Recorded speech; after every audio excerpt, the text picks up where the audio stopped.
All right, so here is the answer key and how to solve the first test we had, Mathematical Tools, test 1. So jumping straight in, we're converting 3.05 times 10 to the third meters miles. First things I notice is right here we have 3 sig figs. And I notice that in my answer choices or my conversion factors, we are using two different conversion factors. This first one that I've highlighted is going to be exact numbers. We're converting from kilometers to meters. This is just a times 10 to the third.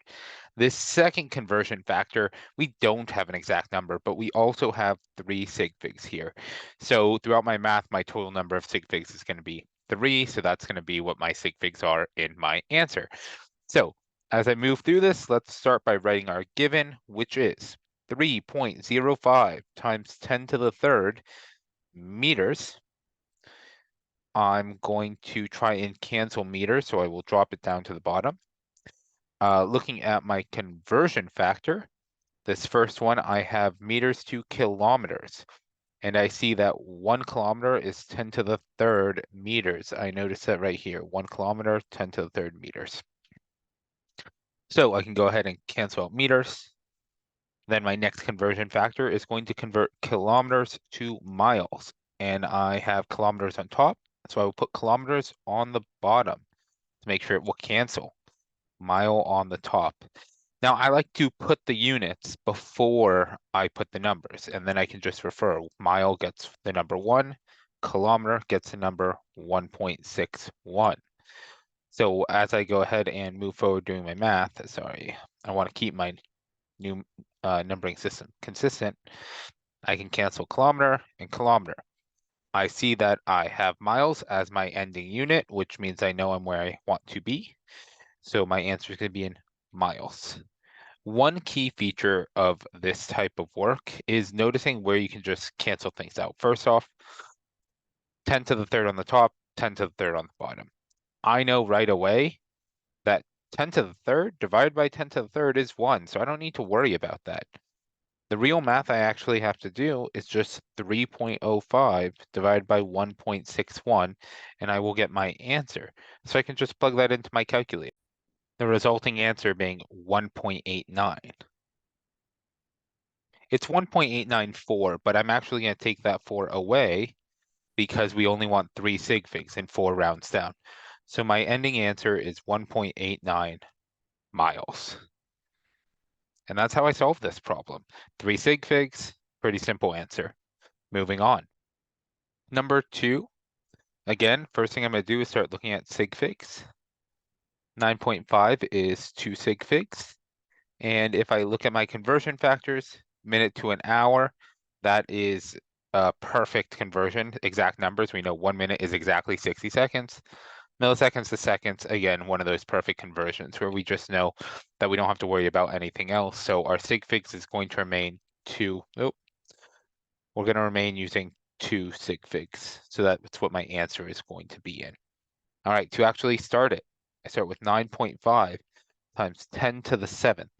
Milliseconds is ms. First thing I'm going to do is convert milliseconds into seconds. I'm going to drop milliseconds to the bottom so we can cancel out, and seconds on top. I noticed that according to my conversion unit, 1 millisecond is 10 to the minus third seconds. 1 millisecond, 10 to the minus third. That will cancel milliseconds out. Moving on, I get 60 seconds is equal to 1 minute. You may have noticed I made a small mistake here. I said hour is a shorthand for minute, but don't worry about it. You know that 60 seconds is 1 minute, hopefully by now. All right, so this one doesn't have the easy cancellation it did before, but when we're doing math, I like to separate it into two parts, our numbers and our scientific notation. So like we have our number and then we have our 10 to the something power.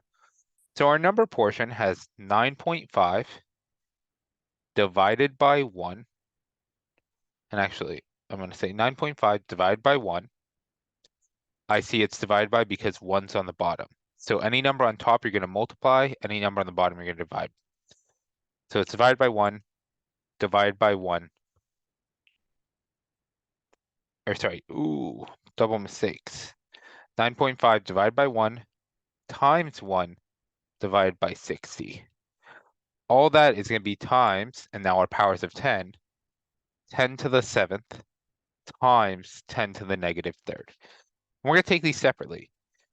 So first off, I'm going to put this in my calculator. 9.5 divided by 1 times 1 divided by 60. Those ones don't really matter, so we're just doing 9.5 divided by 60. Now, if we look at this part, 10 to the 7th times 10 to the minus third, when we are multiplying things with exponents, we just add these. So 7 plus a negative 3 is going to be 4. So this is going to be 10 to the 4th. So this becomes 9.5 divided by 60 times 10 to the 4th. When I plug that into my calculator, I get 0.158 or 0.16 times 10 to the 4th. Now, technically, that is the right answer. That is okay. But the problem here is that we don't want this in this type of scientific notation. We want our number to actually have the decimal over 1. We want it to be a whole number, or not a whole number, but a number between 1 and 10. So we can actually go ahead and just move the decimal over. And as we move it over, this is actually going to become third. So this becomes, oh, let me get blue, 1.5 times 10 to the third minutes. If you're confused about how we get that, I'm just going to do a really brief aside in this small section right here. I'll try and switch to a very small color, very small pen head. So we have 0.16 times 10 to the 4th. What I actually do when I'm moving this decimal over is not really moving it over. I'm saying 0.16 times, and I'm breaking this 10 to the 4th into 10 times 10 to the 3rd. Because 10 times 10 to the 3rd, 10 to the 1st is equal to 10. So 10 to the 1st times 10 to the 3rd is equal to 10 to the 4th, just adding these exponents together. I'm trying to give you the real breakdown of how this all works. Anyways, what this means is we have this section, 0.16 times 10, and then we have this section, 10 to the 3rd. When we multiply something by 10, then we just move our decimal over. So this becomes, this becomes 1.6, and this is still times 10 to the 3rd. And so we just bring that together. So that's how we get this answer down here, which I said 1.5, but let me go ahead and correct it for those that have been screaming at their computers. My bad. 1.6 times 10 to the 3rd minutes, and that is our actual answer. So moving on to number 3. We want to convert this really weird number that's really long to grams. So the first thing is how many sig figs? And I think this stumped almost everybody. So when I go ahead and look at the sig figs, I know all the zeros in the front are not significant because leading zeros never are. These 3 numbers are significant. What about these zeros in the back? The thing is, when you have trailing zeros, if there is a decimal, for which we do know there is a decimal, the decimal is right there, we do have to count them. So this actually has 6 sig figs. So we're going to have to maintain 6 sig figs. So let's go ahead and just get started. The first thing I want to do is actually turn this into scientific notation because I hate that notation where it's this 0.000 whatever. So I'm going to move the decimal over 1, 2, 3, 4, 5 spots. So I'm going to say 5.43000 times 10 to the minus 5th kilograms. So that's the first thing I'm going to do. Now I'm going to convert kilograms to grams, and we know that kilograms on the bottom, grams on the top, 1,000 grams is equal to 1 kilogram. So I'm just multiplying by 1,000. To make this even easier on yourself, recognize that 1,000 is nothing but 10 to the 3rd. So I'm actually going to change this 1,000 to 10 to the third. So now what I'm really looking at is 5.43000 times 10 to the negative fifth times 10 to the third. And when I combine these exponents, I actually get 10 to the negative second. Keep our unit grams because kilograms cancels with kilograms. And there is my answer. All right, moving on to number 4. Now this one we did have a little addition because Mr. Garcia forgot to put everything that you need. And the addition we need is 5280 feet is equal to 1 mile. Now, there's a lot of additions we could use. Instead of feet to mile, we could have done feet to meters, and then we could use the miles to meters conversion. I didn't put it in, but any conversion honestly really works. All right, first thing, sig fig analysis. We have 3 right here. This time the 0 is not significant because there's no decimal. Trailing zeros are only significant if there's a decimal. So if we had a decimal point right there, it would be 4, but we don't. So starting off, I will write our number, 1040 inches per second. And we're trying to get kilometer per hour. So we can work on the distance first or the time. I'm going to work on distance. I always like working on the top unit first. So inches on the bottom. The only thing that has inches in this is inches to feet, so feet on top. And we know that 12 inches is 1 foot. Moving on, and canceling inches, we're trying to get to kilometers. So we will go ahead and just change feet into miles. We know that 5280 feet is 1 mile.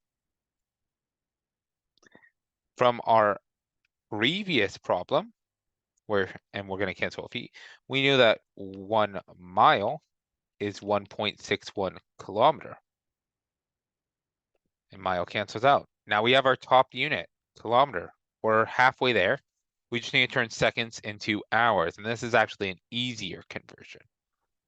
The only problem is now we have seconds on the bottom. Because seconds is on the bottom, to cancel it, we need to move seconds over to the top. Because remember, units can only cancel if one's on the top, one's on the bottom. You treat them almost like variables. Seconds, hours, we have the conversion 3600 is 1 hour. So, oh, sorry, my bad. Seconds cancels with seconds. Now it's time to plug this into your calculator. And I think I noticed a lot of students just getting the wrong answer on this step. They had all the math right, all the parentheses right, but plugging into their calculator, just everything decided to go wrong. And so I'm going to show you what I actually do when I go ahead and plug these in the calculator. I write our numbers. Oh, I'll switch colors. 1040. I'm going to ignore all ones. I don't need to look at ones because when you multiply or divide by ones, nothing changes. So I'm just going to look at the numbers that are not ones. I'm going to say divided by 12. Divided by 5280 times 1.61 times 3600. And the important thing here is that when you are looking at your problems, you always start with what you have. And then if it's on the bottom, you're going to use a division symbol before it. If it's on the top, you're going to use a multiplication symbol. And you can plug this in into literally any calculator. I will show you wherever the calculator is on this thing. Is there a calculator built into the iPad? Honestly, who knows? Well, you're just going to have to trust me. It works. So I'm going to go ahead and plug these in and see what I get when I put it. After doing the math, we get 95.1. So we're going to have 95.1 kilometers per hour. And I know those are my units because that's all that remains. All right, moving into these weird chemistry conversions. We do them exactly like we did everything else. We have all these conversions. Sometimes we have G for grams, sometimes we spell out grams, but all in all, we're just going to start by doing 49.3. And I notice right now, 3 sig figs. If I look at my conversions, this is non-exact, so I'm going to use 4 sig figs for that. This is exact, so I'm going to use infinite. Not exact, so I'm going to use 4 sig figs. So all in all, my lowest number of sig figs is 3, so I will use 3. Now this first unit, sorry, I forgot to write my units. Let's move it over. We are starting with gram CO2. So I'm going to throw gram CO2 on the bottom. You can think of this as one joined unit. Grams of CO2 is one unit different than grams of H2O. When you have grams of, so grams CO2, grams H2O, you cannot cancel out the grams. This is not okay. Those are one whole individual unit. So, oops, this is the equivalent of saying X over Y. They are an attached unit. They cannot be taken seriously. This is how you got to look at it. All right. I need the room to do the math though, so I'm going to erase that. All right. Grams of CO2 can become mole of CO2. Again, mole CO2 is one whole unit, and we know it's 42.01 for 1 mole. So as we cancel this out, gram CO2 cancels gram CO2. Next conversion, mole CO2 on the bottom, mole H2O on top.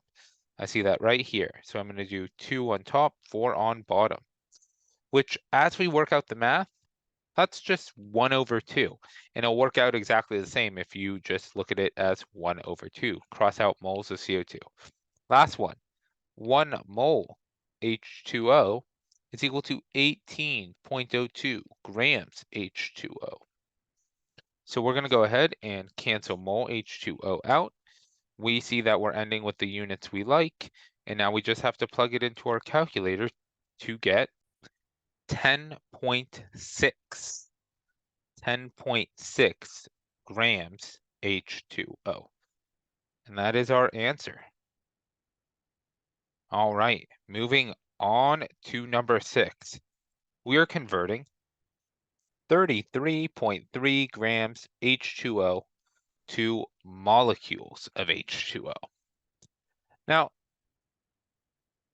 I may have messed up some conversion factors, but 1 mole of CO2 is actually the same as 1 mole of H2O as molecules of H2O.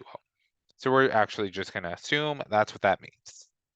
Using our conversion factor from before, gram H2O to mole H2O, it is 1 to 18.02. All right, moving on from there. Moving on from there, grams cancel with grams. We see that 1 mole H2O turns into 6.02 times 10 to the 23rd grams. Oh, not grams, my mistake. Molecules H2O. So we're just going to go ahead and do the math. And my big secret for this one is take out the times 10 to the 23rd. Just add that in at the end. And instead you're just doing 33 divided by 18.02 times 6.02. So we're going to plug that in. We get 11.1. Whoops. 11.1.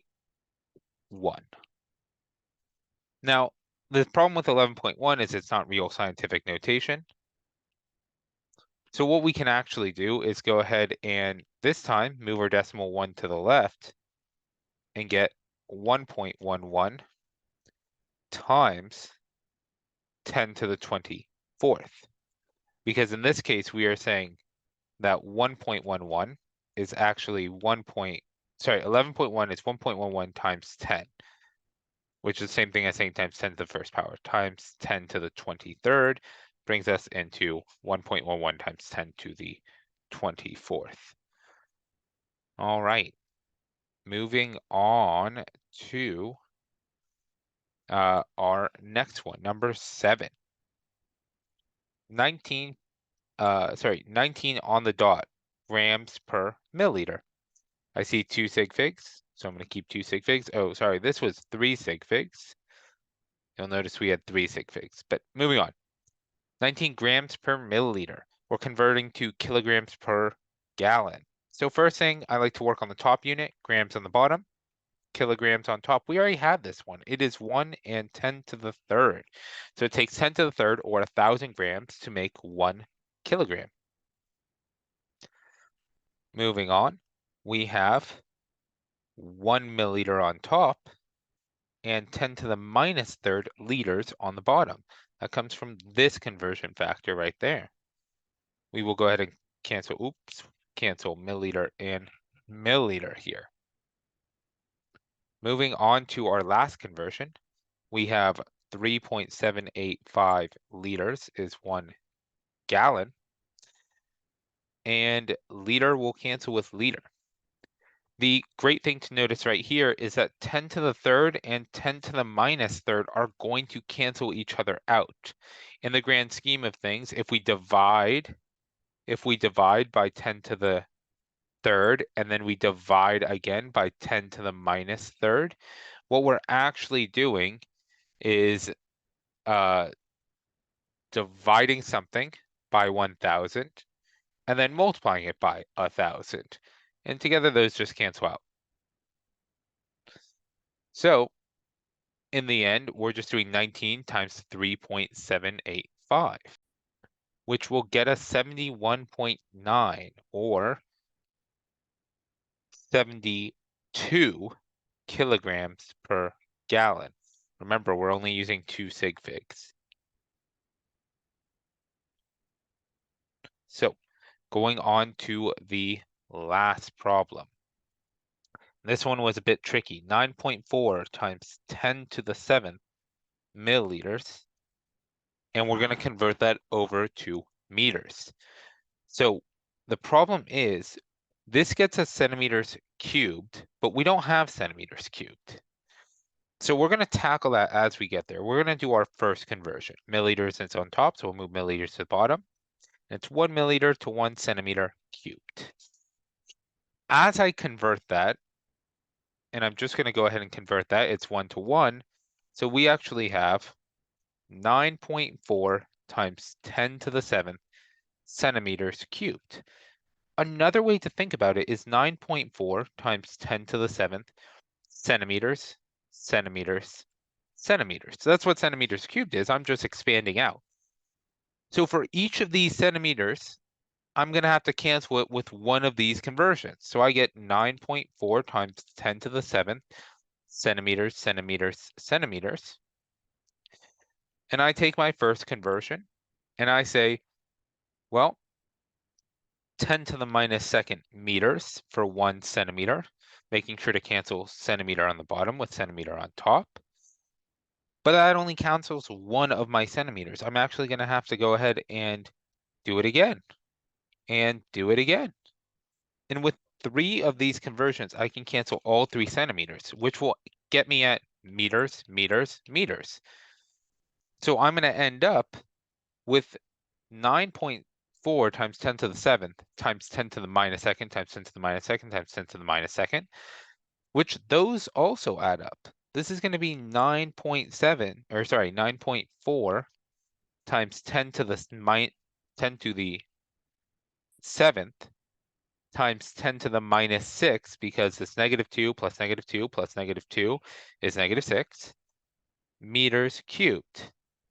And these two will even cancel out a little bit. We're just going to get 9.4 times 10 to the first power meters cubed. 10 to the first turns out just to be 10. So this answer actually comes out to just be 94 meters cubed. And that is it. Nothing else to see, nothing else to do. All right, moving on to our experimental design and separation techniques. We're just going to quickly go through these because this video is already far too long. Two solids are mixed. Which of the following best describes the situation? Well, first off, this is going to be heterogeneous. This won't be homogeneous because we can see the physical physical phases of the individual solids. If I mix brick or if I mix pens and pencils, you can tell the difference and pull them out.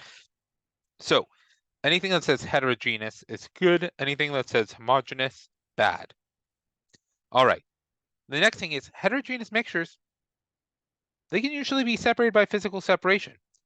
So straight up B, chemical separation you only really need for homogeneous or even weirdly other mixings.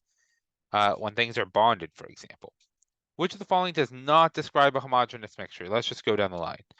Visible phase boundaries. Oh, that's it already, because a physical phase boundary is a heterogeneous mixture. Done. Don't even have to read the rest, but we can.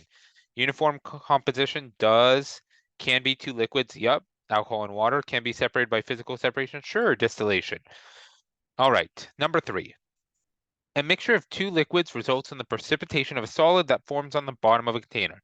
Which would best describe the process to separate this? Well, already, if we make a solid, you want to filter it. Filter is always a quick and easy way to do it. So filtration is an answer. Now, evaporation is an answer, but I said what would best describe the process. And the problem with evaporation is listed here. We can leave the precipitate and a previously dissolved solid. So if we're doing this in salt water and we precipitate out gold, we're just going to end up with crusty, salty gold, which isn't bad, but it's not what we want. It's not the best process. So it's going to be A. Looking at the other ones, distillation is for liquids, and we are worried about a solid. Recrystallization is for dissolved solids. Dissolved solids. Not precipitate. I'm using PPT for precipitate, which also looks like PowerPoint, but in chemistry it's precipitate. All right. Which of the following is false regarding distillation? Well, let's look through this. When the solution is vaporizing one of the chemicals within a solution, it will hold a constant temperature. That is true. It will. This is why our distillation in the lab held at about 71. Distillation can be used to separate two or more solutions. Yeah, that's literally what it does, even a homogeneous solution. Cool. Distillation works based on the principle of liquids having varying boiling points. That's absolutely true. Therefore, it's got to be D. But let's look at it anyways. Distillation cannot separate two solutions if one has a higher boiling point than water. Again, that doesn't really make sense. We are basing it on boiling points. You could have water and honestly, I can't think of something that has a higher boiling point of water right now, but anything else, water and anything. I mean, if you could mix oil in, that would work anyways. So that is that. All right, lastly, crystallography. Look at the image of or chromatography. Look at the image of the chromatography experiment below. Answer the questions regarding it. Assuming the solvent, the liquid, is water, which of the colors has a greater interaction of water? How do you know this? Well, it's blue. And we know this because in the way chromatography works, so I'm going to go ahead and write our answer. Blue, and the blue travels further. That's all you really needed. Going back to how it works, water moves up the chromatography paper using capillary action, and it's going to take anything with it that sticks to the water. So the blue stuck to the water more, so it moved up the paper more. And that's it. That's this whole test. Hopefully this helps.